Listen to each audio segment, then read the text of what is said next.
pretty old. It originally dated back to 1853. You know, back then it was founded by this guy. Now, you know, we're not going to talk too much about him quite yet. Let me tell you why. Later on the tour, I'm actually going to show you where he's buried at, but I will tell you he was the grandfather of a young girl. We used to call her Daisies long ago, but then again, you may remember, especially ladies, hey, we called all the Girl Scouts Daisies long ago. Remember, that was Juliet Gordon. Remember the founder of the Girl Scouts back in 1912. You know, the last train that came out of that old Georgia Central Railroad, get this, was in 1971. So you can see that it actually stayed in operation, you know, for quite some time. And you know who put it out of business? It was Amtrak. When SCAD arrived here in 1980, they did two things. They purchased those warehouses that you see there, and they turned them in, they restored them, preserved them, turned them into classrooms for the students. Second thing that they did, when I was growing up in the north, we called them hojos back then. You're probably familiar with the old Howard Johnson's chain. SCAD had a hojo over here on the right.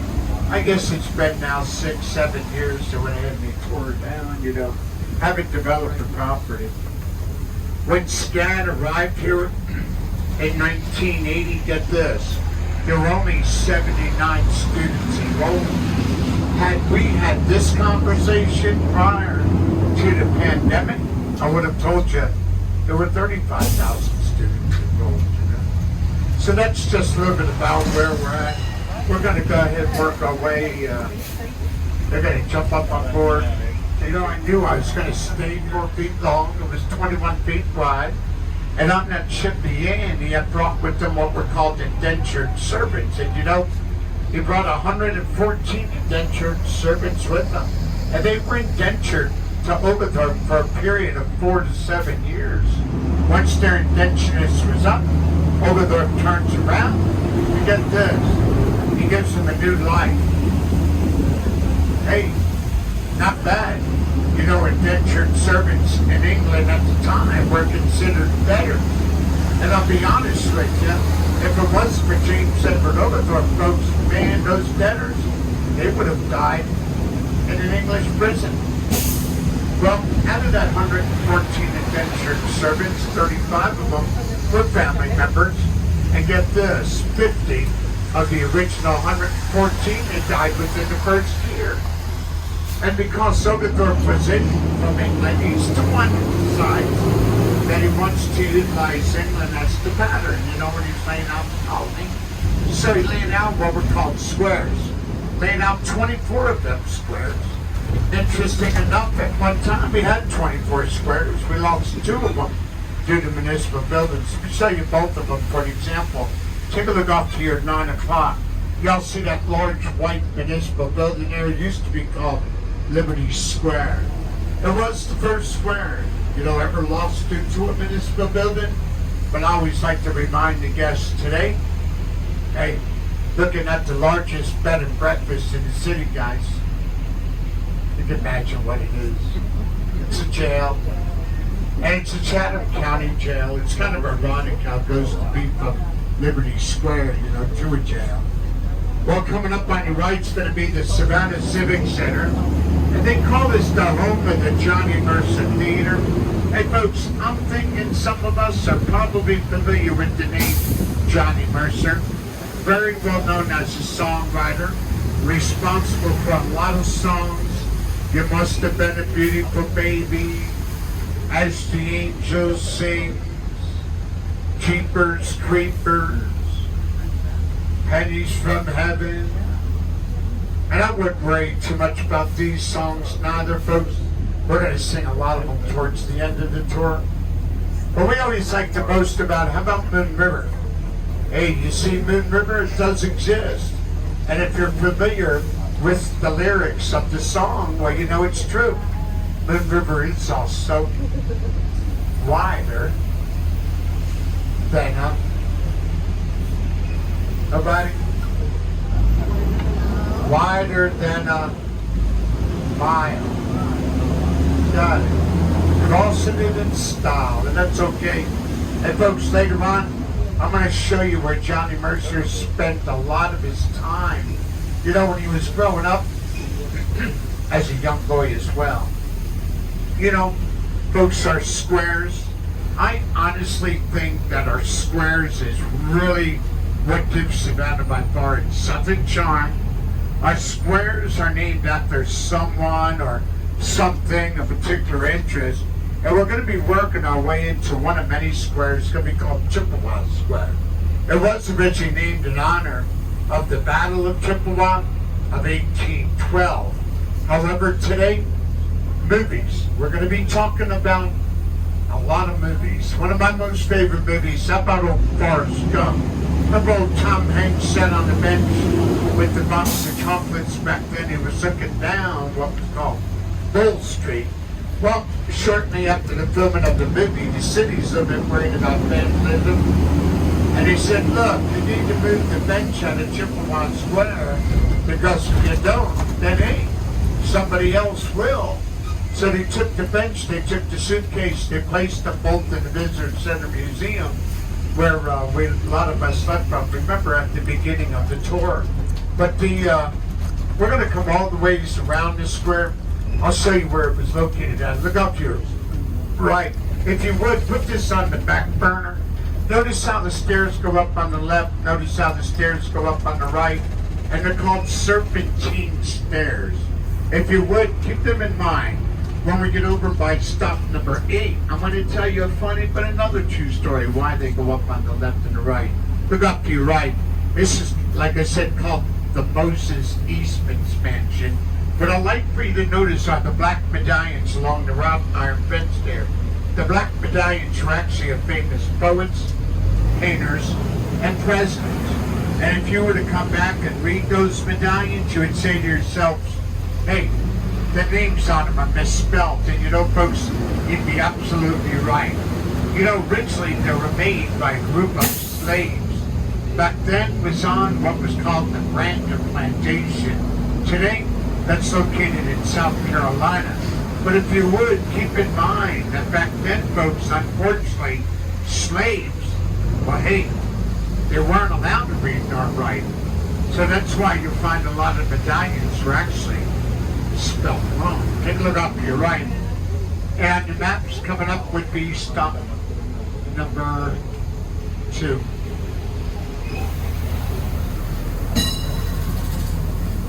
Alright, for the guests on this side of the trolley in a minute, look up to your right, look up. And for the guests that are behind me here on this side of the trolley, you guys can look out through the portholes of the trolley. And what we're looking for is going to be a very tall steeple, a spire coming up over here on your right, which is called the Independent Presbyterian Church. But remember right at the beginning of the movie Forrest Gump, remember that feather kept drifting to the left and to the right of that spire, back to the left, then back to the right, and then eventually the same feather drifts between the feet of Forrest Gump when he sits on the bench and says, life. Come on, guys.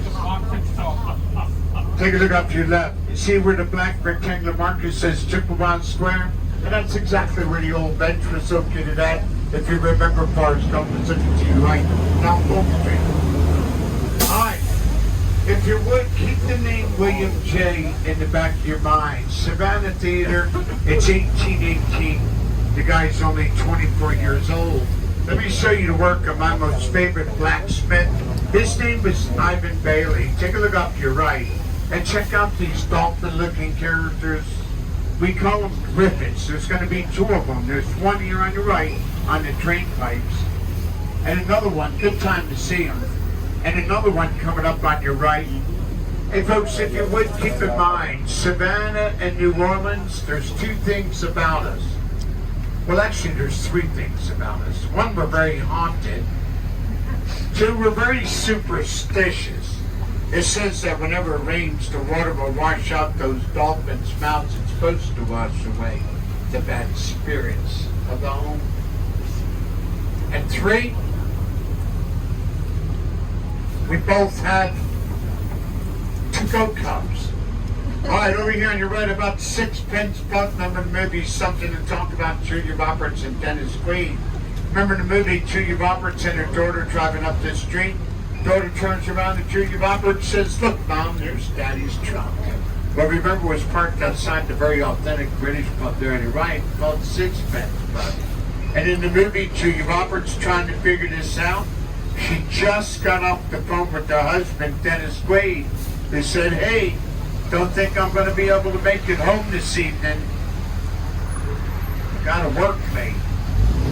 Well, you know, that's not a problem for Julia Roberts, folks. The problem that she has is if you are working late, well, hey, what's your truck doing parked outside the Sixpence Buck?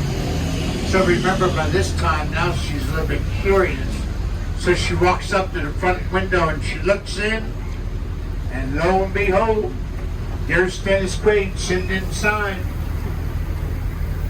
working. And remember, he's having dinner with another young lady on the map sitting. And in the center of the square, you got the monument of a young enlisted soldier by the name of Sergeant William Jasper. Folks, we're not going to talk too much about him until we get into our next square. Let me tell you why. Anybody from Chicago, you may be familiar with the name Count Casimir Pulaski. Well, these two both died on the same day. Let's hold that story for a minute till we get into our next square. I'll tell you a good story about them. But if you don't, if you like Civil War history, if you like Civil War homes, this is certainly one of my favorites over here on your right, which is called the Green Belgium House.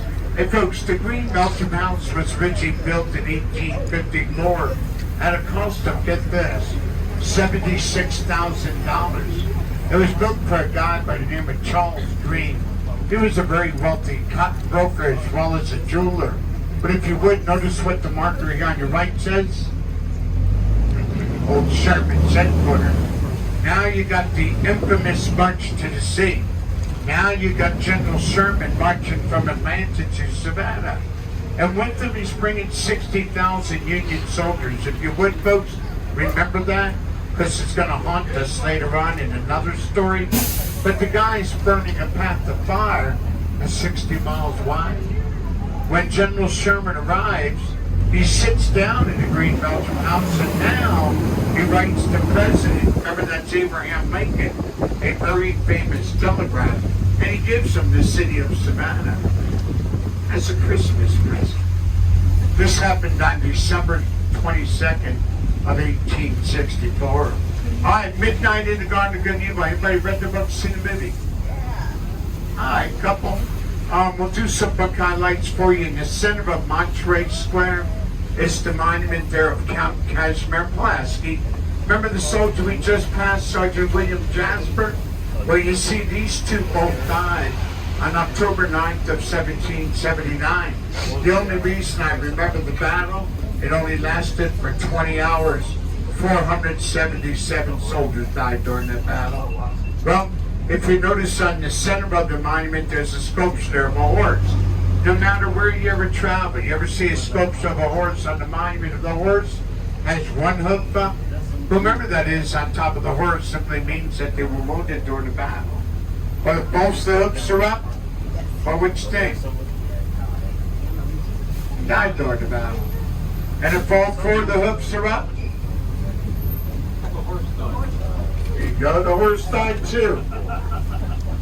Yeah, I don't believe you guys, they made that up. That's what I was going to say. Take a look off your right. Midnight in the Garden of Good and Evil. This is a true story. In the 1980s, the mansion was purchased by a self-made millionaire. His name was Jim Williams.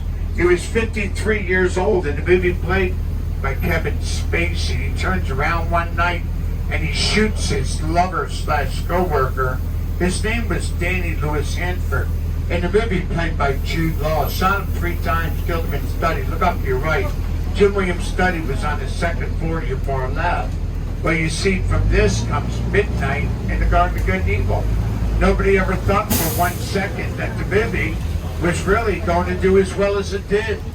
But nobody ever thought for 1 second that when the book was published in over 20 different languages, it will now stay on the #1 bestseller list Imagine this for all non-fiction and fiction books for 422 weeks. Take a look up here, right? This is what's called the Armstrong House, originally built for the Armstrong family in the early 1900s. It then later becomes Armstrong State University. However, in 2016, the mansion was purchased by a gentleman by the name of Richard Kessler. Keep this name in the back of your mind. He develops five-star hotels all over the United States. He's done 4 of them here in Savannah. We're on our way to the first one. Look up to your right. Check out that fountain. And folks, there's only 2 of them in the world. Her sister sits in Peru. However, this is a park. It's over 30 acres in size. And this is where we host all of our outdoor events like picnic in the park, jazz festival. But you know what I like about the park the best? If you like to run, walk, or jog, you can probably relate with me on this. At any of the 4 corners, all the ways around the park, 1 lap around equals 1 mile. So you see, it gives us a good idea as to how far, to the National Historical Tree Register. But the only thing that Savannah didn't have for it was a name. So they decided to call it the Canberra Oak. Take a look up to your right. If you were to drill through one side of the tree and come out the other, the diameter of the tree would be 68 inches. But if you were to measure the circumference of the tree all the ways around, get this, it would be 17 feet. It's huge. And it was named after the old Warren Canberra Hospital, which sits to your right. Now we're going to work our way down to what's called the Massey Heritage Center. On your maps, it would be stop number 5. And here on your right, man, they've been here longer than I have. Great restaurant. Folks are walking right down, walking right on in, even without a reservation. Good restaurant. I'll show you another one shortly called Vic's on the River. Folks are getting lucky here as well.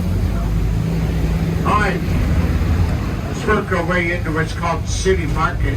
Let me show you one of my favorite watering holes. It would have to be what's called Sorry Charlie's.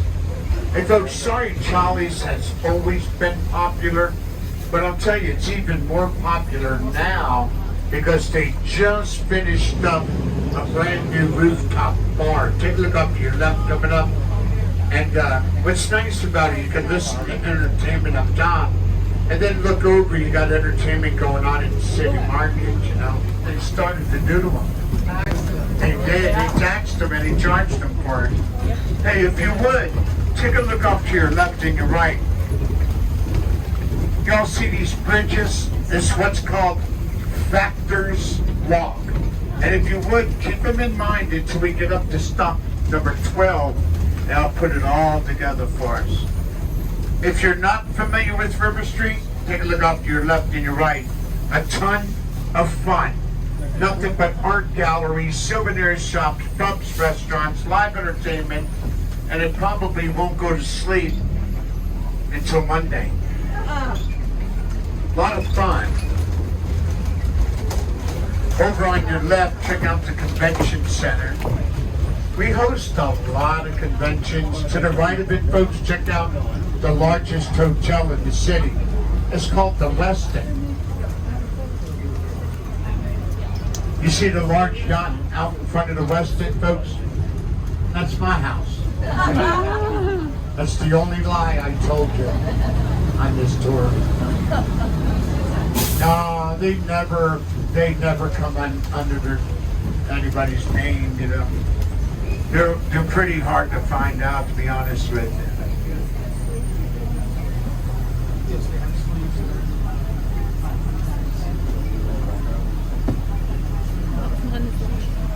There's some that come in so many times that you kind of get to get an idea. And